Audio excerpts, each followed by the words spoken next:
Govardhan Eco Village is about 2.5 hours northeast of Mumbai in a very beautiful rural village area of Maharashtra.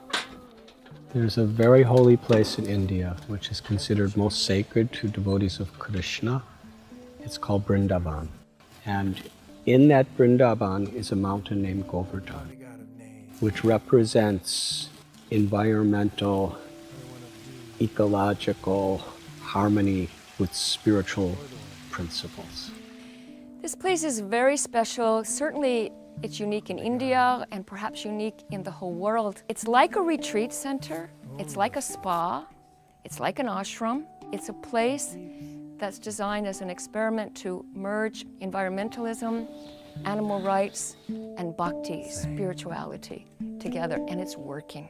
Come dance with me. The amenities here are of a whole nother caliber. People, when they think of the words India and ashram, they think of harsh and rough living. From the Ayurvedic clinic, which not only gives treatments, but also has an Ayurvedic doctor who helps prescribe something that is specific for your dosha.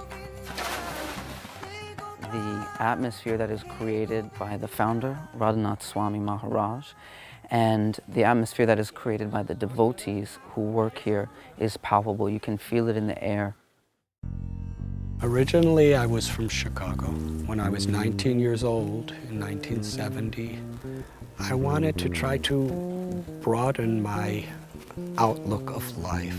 So I went on a journey. Ultimately, I hitchhiked from London to the Himalayas in India. And as I was traveling, I came to realize that the real social and environmental problems of the world are due to a spiritual crisis. A crisis in what we consider is actually meaningful and fulfilling in our life. Radhanath Swami is a passionate person. The best passion is compassion, and he has an ample amount of that. And that type of passion is contagious.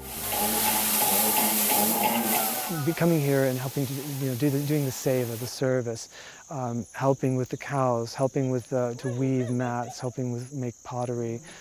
It's actually fun. It's very simple lifestyle, and I think a lot of us crave that on different levels. And it's sort of programmed into our culture that you look for recognition. You need it.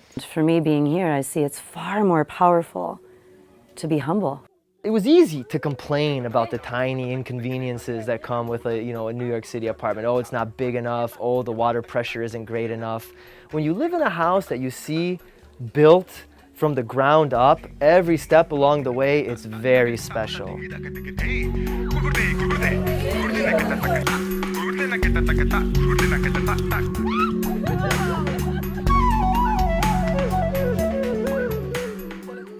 When people come here, we're trying to inspire an educational, experiential alternative of a fulfilling, meaningful, sustainable, healthy life. Apart from these jasmine flowers which you're seeing, he grows a lot of these ladyfingers, okra. Yeah. So we network with all these farmers so that we purchase them in our kitchen and use them. Can we get this to the kitchen? We can give them to the, And the inspiration of this project, Srila Prabhupada, he called this transformation simple living and high thinking. We get 3,000 millimeters of rain annually. So the rainwater hits against those mountains, the Sahayadri mountain ranges, and flows down and collects here. And it is sufficient water for us to irrigate our fields for up to 6 to 7 months every year. The majority of India's population, which is 1.2 billion, lives in the villages. So one of the very important requirements to develop a village is how can water be conserved. The process begins here. As you can see, the raw sewage is falling and there are some screens. The first chamber is called screen chamber, where we are trying to separate floating solids. This is the raw water where we began, and this is the treated water.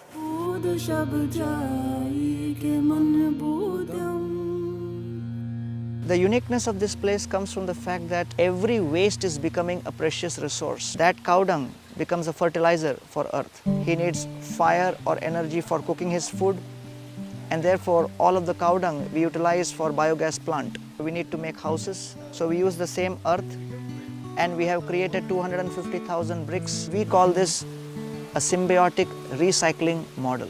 Flushing your toilet, you are contributing to the growth of a papaya. You are contributing to the growth of flowers.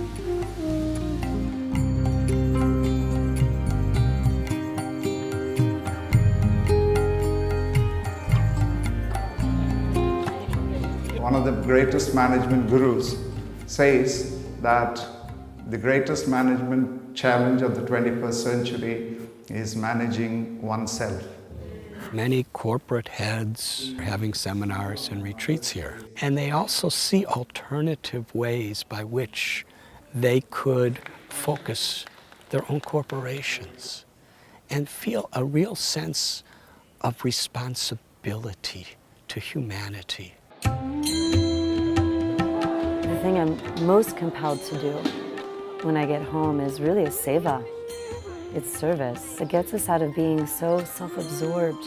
I always had too much, and now I want to have a simple life, like here. I love simple life, and my goal is to make a simple life in my home.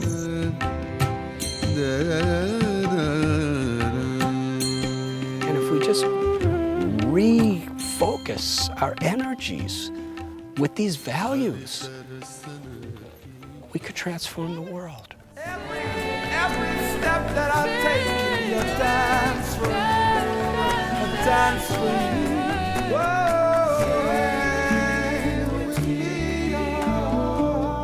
It's truly a miraculous, magical place on this planet.